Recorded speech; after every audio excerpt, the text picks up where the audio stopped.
have the guts to wear the sunglasses. I did bring them in this morning, but I didn't have the guts to put the sunglasses on. If you've not seen the CSI shows, it's a murder mystery type show, classic murder mystery type show. There's a murder at the beginning. You spend the next 40 some odd minutes figuring out who all the characters are and then who did it, which is the point of our text for us this morning. Who are these characters? In the story of the Good Samaritan, who are these characters in this story? What's happening with them? But the most important question is, who are you? Who are you in this story? Because there's four main sets of characters. The first character and person in this story is the lawyer. The lawyer is the one at the very beginning. He sits there and it says, starts off simply, one day an expert in religious law stood up to test Jesus. The lawyer comes to Jesus, and make no mistake about it, the lawyer's not coming to look for an honest discussion. He's not coming for this intellectual dialogue. He's not coming to question Jesus so he can grow in his faith. This guy wants a debate. He wants a debate. And he knows the laws. He's a lawyer. What he's about is laws and how much you can do and what you can't do. He's looking at degrees on what you can do and what you can get away with and what can and can't be done. So the interaction with Jesus, he comes to this summary of the law that we've heard over and over. He says, love the Lord your God with all your heart and all your strength and all your soul and all your mind, and love your neighbor as yourself. The lawyer rightly puts from Deuteronomy chapter 6 and from our Leviticus reading, he puts those two passages together. We don't know if he did that on his own or he heard Jesus. But nevertheless, he gets the two together. But then he goes one further question here, and he sits there and he says, and who is my neighbor? What he's looking for is he's looking for an argument. He's looking for that debate with Jesus about who his neighbor is. Because one thing we need to understand about Jewish culture in Jesus' day, the lawyer would have answered that question, who is my neighbor, with the answer, my neighbor is a fellow Jew. It's not the converts. It's not all those other ethnic nationalities that are around and all those other different people. A Jew, my neighbor is my fellow Jews. It's my brother who's my neighbor. What the lawyer is simply trying to do, it's like what students have done for years. I'm not picking on students. I did it when I was in school. You did it when you were in school. Our grandkids will do it when they're in school. The first day of class, you walk into the class. You want to know, what's it going to take to pass? Right? That's what the lawyer is looking for. What's the minimum I have to do? What can I get away with? He's not looking how he can live that out in every area of our life, of his life. What he's looking for is what can he get by with? What's expected? What's the least I have to do to get by in here? That's what the lawyer is looking at. And I fear sometimes if you're like me, you do the same thing in our relationship with God sometimes. It's not how do I fully live out the love of God. It's what can I get by with?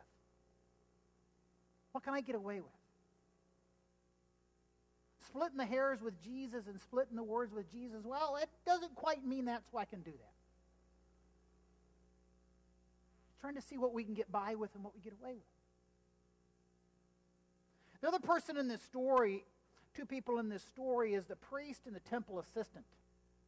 I throw them together because you can talk about them at the same time in here. Is the priest and the temple assistant in this story. Now what's happening here is that the priest and the temple assistant have been at Jerusalem for an extended period of time. They would not normally live in Jerusalem. What would happen is they would go up to Jerusalem for a period of weeks or a period of months to do their duty in the temple, and after they're finished, they would come back. They would go back to their homes. And since they're coming down from Jerusalem, that's what has happened. They've been there a while. They've been there a long time, and they're anxious to get home. Those of you traveled and you travel on business and you travel out of towns, you know what it's like to be gone 2 or 3 weeks at a time. You just want to get home.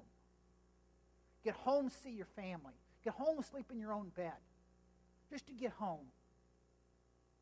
And so they're traveling down that road from Jerusalem down to Jericho. Now, I need to describe the road for you so you can in there on that road. For years, I had a picture in that road when it said the priest and the temple assistant crossed over the other side. I had that picture in my mind of King's Highway. All right? Or maybe, at minimum, at worst, Broadway. And they're walking down the road, and they see it, and they cross over to the other side of Broadway to walk down the road. Until I saw the road. But I'd like you to envision on that road, I'm going to use this right here, so you guys are going to be behind me a second, sorry. But you're envisioning in your mind walking down that road. On one side of you, it's 500 feet straight up. And on this side of you, it's 500 feet straight down. And the road is about that wide, about half the width of this aisle. Now, you got that picture in your mind, and the man's lying in the road, and a priest comes down from Jerusalem to Jericho. Do you realize how he had to pass by on the other side?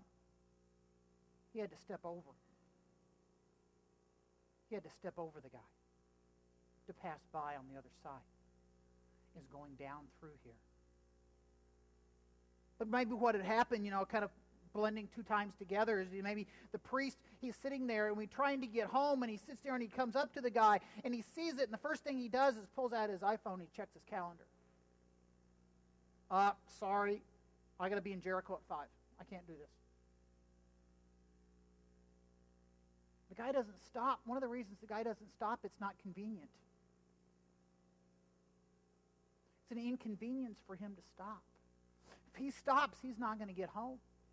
If he stops, his schedule is so tight, he wants to get home. He wants to do all these other things.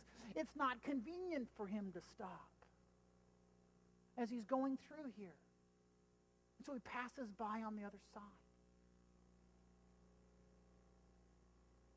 There's also this thing going on in here as well, is that these rules and expectations of the priest and the temple assistant's culture of the day.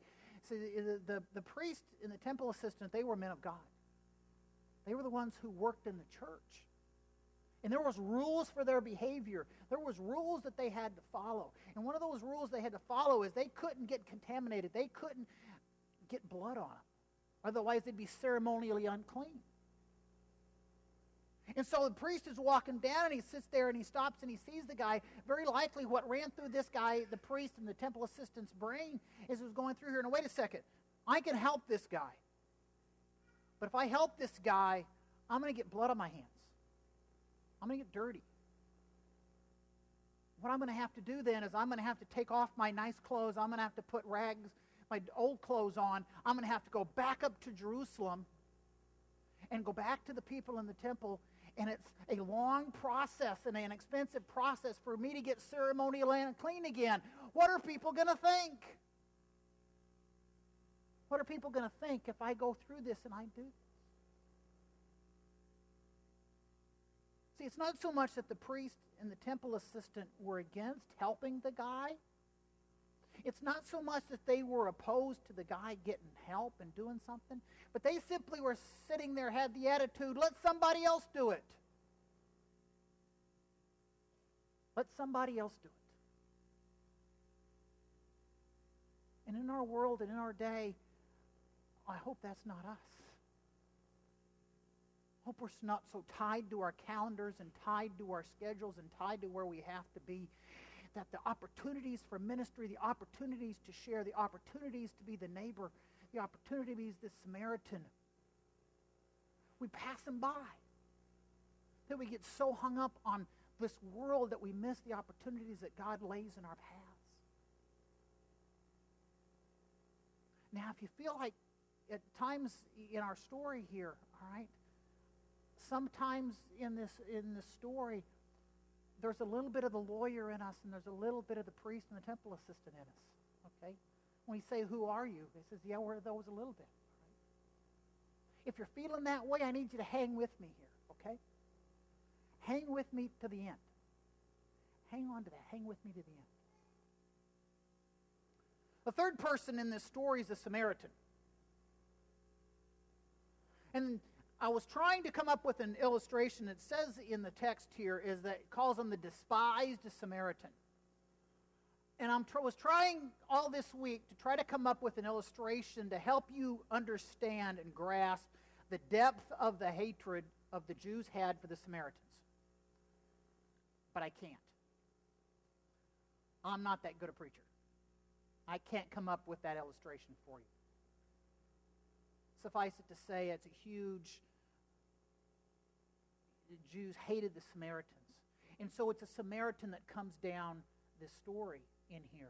And it's the Samaritan. It says he's riding a donkey. Do you get the picture of what's happening here? The Samaritan's riding his own donkey, and as he rides his donkey down, right, that means he's a rich man. Rich men rode. Everybody else walked. He's a rich man. He's riding his donkey, and he comes down onto here, and he stops, and he sees the man lying in the side of the road. And you get the picture of what's happened here. He gets off his donkey, and to help the man, he's got to get down on his hands and knees and get his hands dirty. And after he gets down and gets on his hands and knees and has to get his hands dirty in here, it says he picks him up and puts him on his donkey. So you know what he's got to do now? Right? This is a man. He's got to get down and he's got to get up, and he's got to get the guy close enough to him to lift the man up. So now not only is his hands dirty, but his robe's dirty as well. And he puts him on his donkey. Well, now that the man is on his donkey, do you know what the Samaritan has to do now? The Samaritan has to walk. The Samaritan has to walk and lead the donkey. He has to do what the servants do. To humble himself and do what the servants do and lead the donkey to the inn where he takes care of the man overnight and gives the innkeeper the money to take care of him and says, I'll be back. It's the Samaritan here who goes out of his way. He takes the time. He takes his money. He risks his reputation. He's ready to be inconvenienced. There's no thank yous. There's no plaques. There's no medals. There's no singing and dancing in here. He just goes out and does it. And he goes out and does it because it's the right thing to do. It's what needs to be done. The lawyer in the story accurately sums up the law. He says, love the Lord your God with all your heart, with all your soul, all your mind, and all your strength. And love your neighbor as yourself. That's what the Samaritan's doing. He's loving his neighbor. It's a giving love. It's a love that can't be paid back. It's a love that gives all. It's a love that is inconvenienced. It's a love that sits there and says, it's costly, yes, I know, but I'm going to give the cost anyway. It's a love that sits there and looks and doesn't ask, who is my neighbor trying to exclude? It's a love that sits there and realizes that whoever crosses my path is my neighbor. Whoever that God puts in front of me, whoever's there, it's not that exclusive love of the Jewish lawyer, but it's an inclusive love that says it's everybody. Everybody's my neighbor.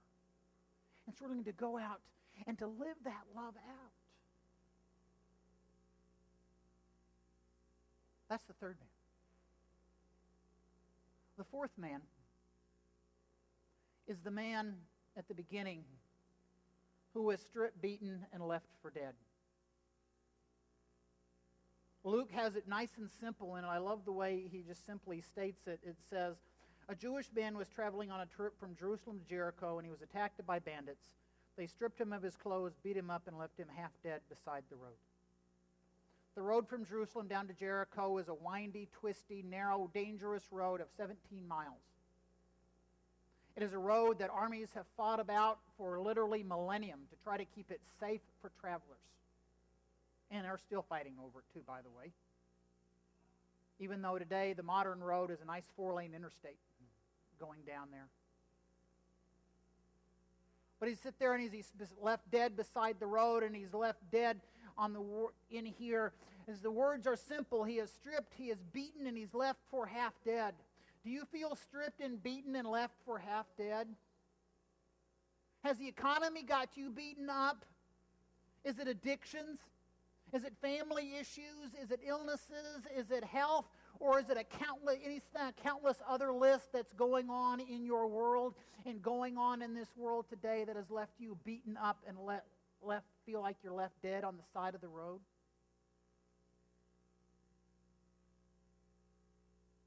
In this story, we're this guy. I can't speak for yourself, but if you're like me, this is who I am in this story. This is who we are in this story, as the man beaten and dead on the side of the road. And here's the thing I want you to pick up from if you were one of those people that were feeling guilty. All right? It's that guilt that's beaten on us too. But it is Jesus that's the Samaritan. Psalm 147, David writes, He, being God, He heals the brokenhearted and bandages their wounds. Jeremiah 30, God says, I will give you back your health and will heal your wounds. It is Jesus who's the one who picks us up. It is Jesus the one who stops and kneels down and washes our wounds and binds us up and picks us up. It is Jesus who picks us up and does not put him on his donkey, but puts us on his back and carries us. It is Jesus the one who is ready to give the cost, the ultimate cost for us to be healed, the ultimate cost of his life. It is Jesus the one who heals our hearts, binds up our wounds, erases our guilt. It is Jesus is the one who picks us up wherever we're at. Wherever the world has left us on the side of the road, it is Jesus the one who comes by and picks us up and carries us on. It took me for a while to realize something in this story. This story is not really about the Samaritan. This story is really about the man left on the side of the road. And this story is about Jesus. Because we're the ones left on the side of the road. We're the ones sometimes beaten up ourselves, and sometimes the world has beaten us up. But it is Jesus who picks us up and binds our wounds and heals us and forgives our sins. Amen.